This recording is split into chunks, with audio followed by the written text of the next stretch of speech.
Today marks the 50th anniversary of Senator Robert F. Kennedy's death. Bobby Kennedy was assassinated at the Ambassador Hotel in Los Angeles just moments after he won the California presidential primary.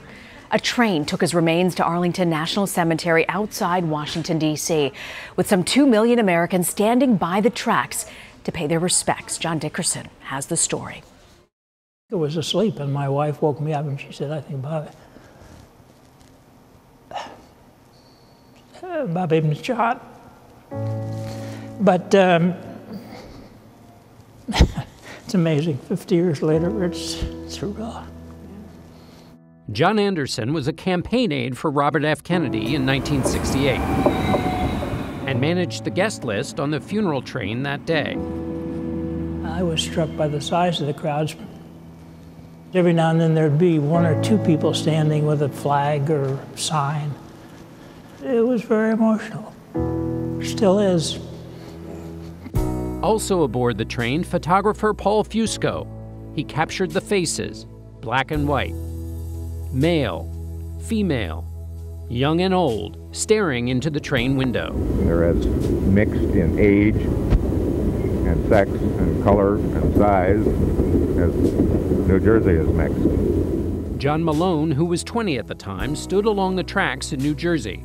Did it feel like a funeral, or? It actually did. The sense was that you were at a wake. You were paying your respects and just here to do that and stay quietly waiting for the train to come by. In one of the houses here, I could hear a woman crying. And as the train came by, she just called out, "Oh, Bobby, oh, Bobby."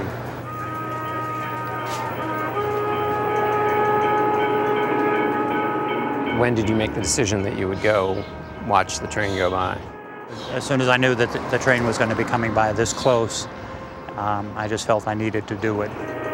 Good people like Bobby Kennedy need to be remembered. Nothing has changed. When Bennett Levin was 28 years old, he watched the train pass in Philadelphia. And we waited and we waited and we waited for what seemed to be eternity. The bridge was lying 3 deep. There wasn't a spot to be had. What kind of people were there? Just every common day working people.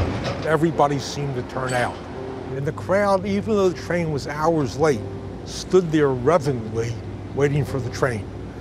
And, you know, that in itself said an awful lot for the esteem that the people held Robert Kennedy in. Come on in. Today, Levin owns the car that held the casket 50 years ago.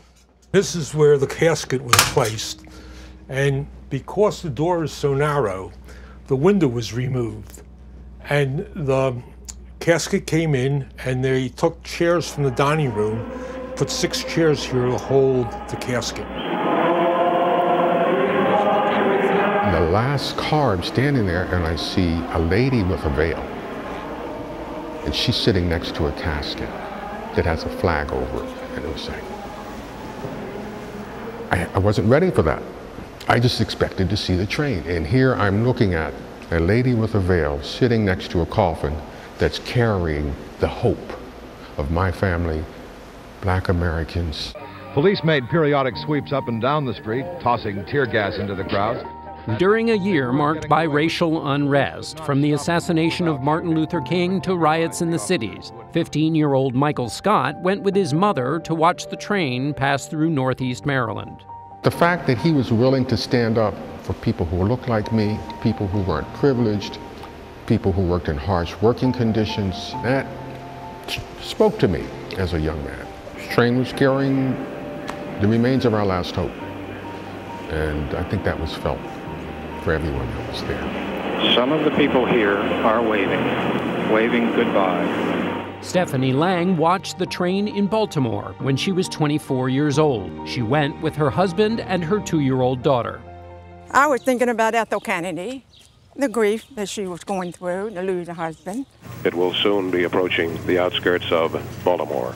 When the train came through, that was the moment that I stopped and paid my respect and saw the train come by and I put my hand on my heart. Why did you make a page of these pictures? But that was the moment in our life that history happened. Do you think that people would walk to the edge of a train track for any public figure today? No. Why do you think that is? I don't think we have the respect that we have today. The train carrying the body of Senator Kennedy arrives almost 5 hours after it was scheduled. It became an event that was the end of that adventure. It was a little piece of American history that I had a very little piece of.